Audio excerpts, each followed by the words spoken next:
Welcome to my new channel.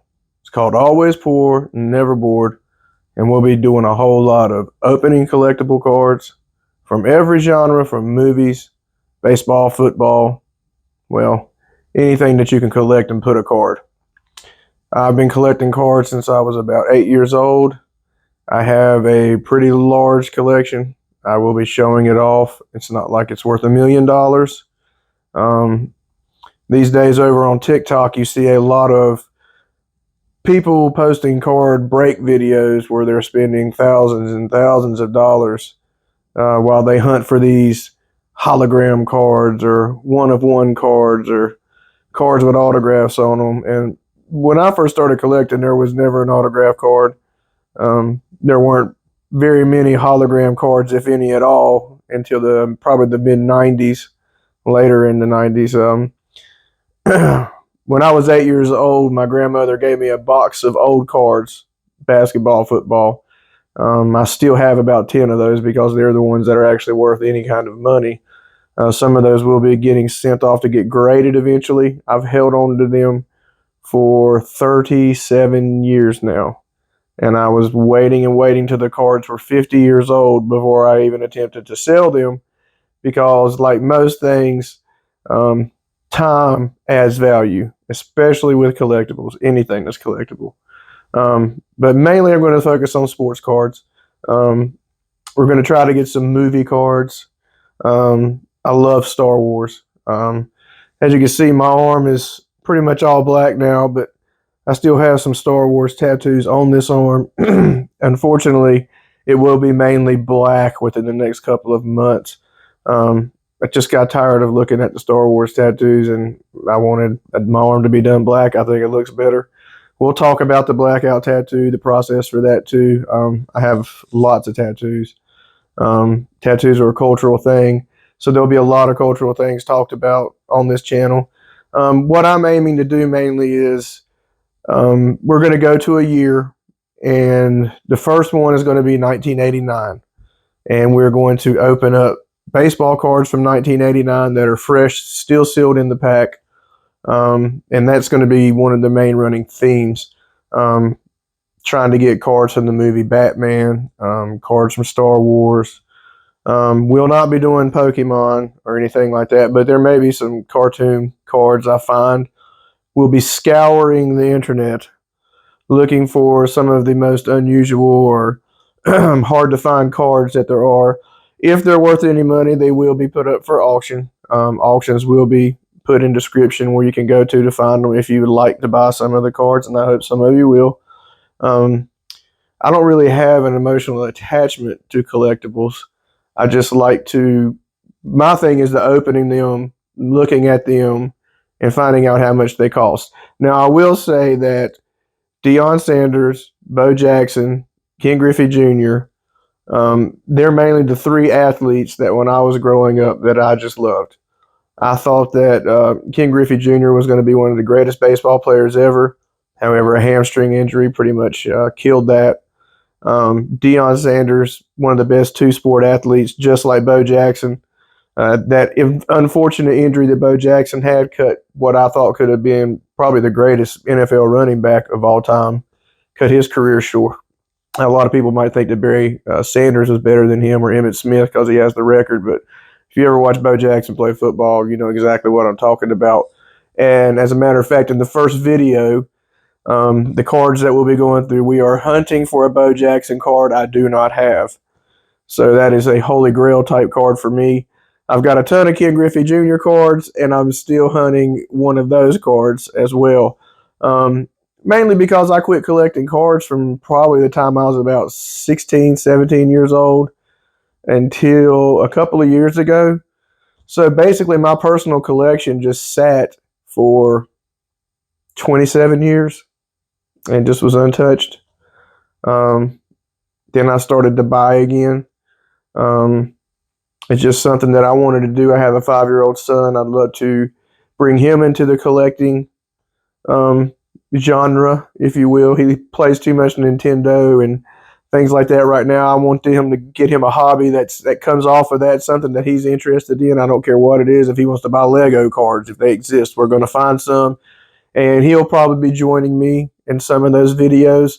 Maybe trying to get my wife in some of the videos when we do movies. But yeah, and we're going to also talk about some of the history of what occurred during the year that of the cards will be opening. Like I said, again, some cultural events from that time.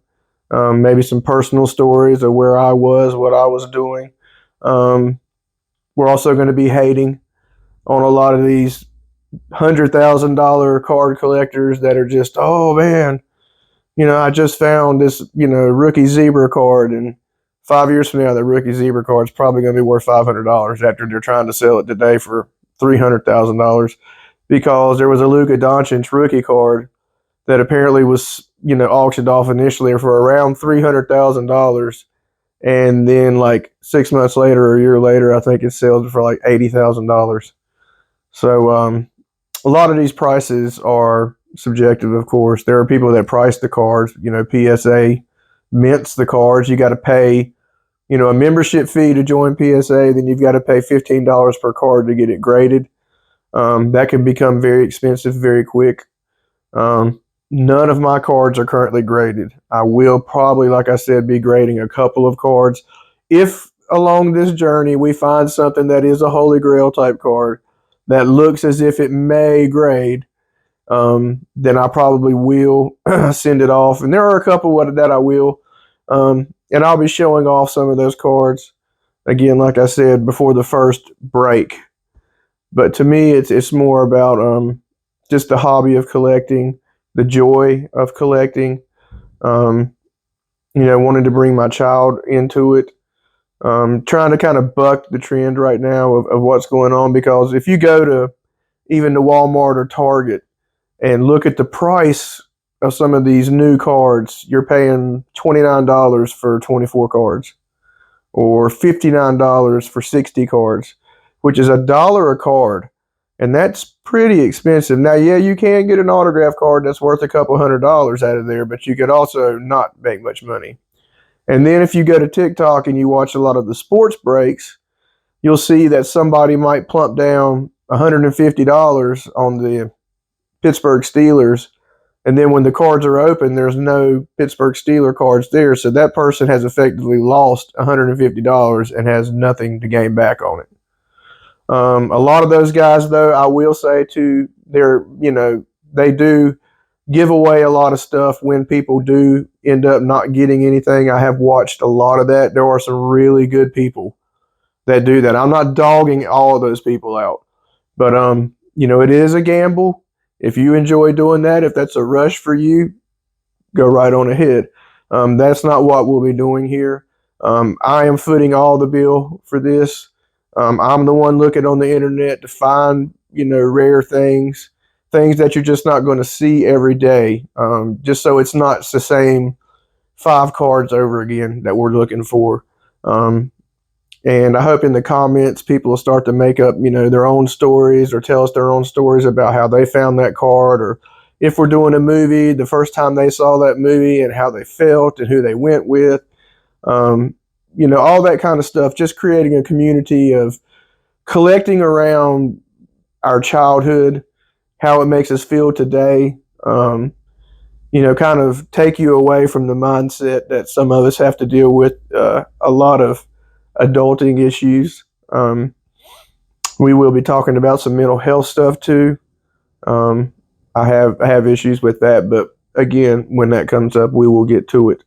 I'm just really happy to be doing something like this to get out of a funk that I've been in my own life. And maybe if I can make a few people smile, maybe if you are the biggest Alan Trammell fan in the world, we'll find some Alan Trammell cards for you and we'll get them sent out to you. And I'm not going to break your bank for it either. It would make me happy to know that an Alan Trammell fan had those cards. And if you don't know who Alan Trammell is, watching this channel, you probably will at some point, because I'm guaranteeing we're going to pull some of his cards.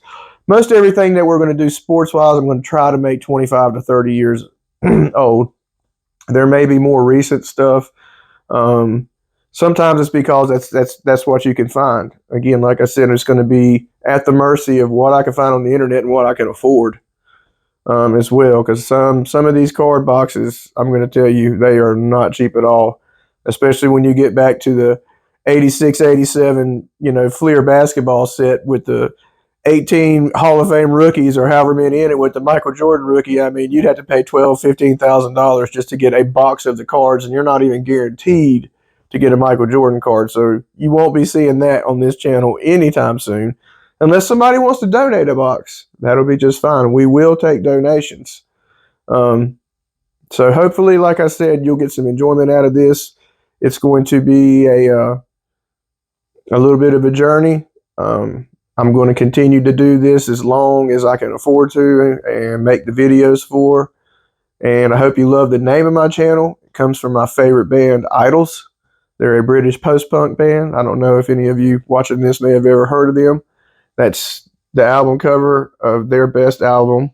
Well, most people say it's the best album, and I think it's really, really good. I'm a Brutalism fan, but my wife got me this for the office to put over my desk.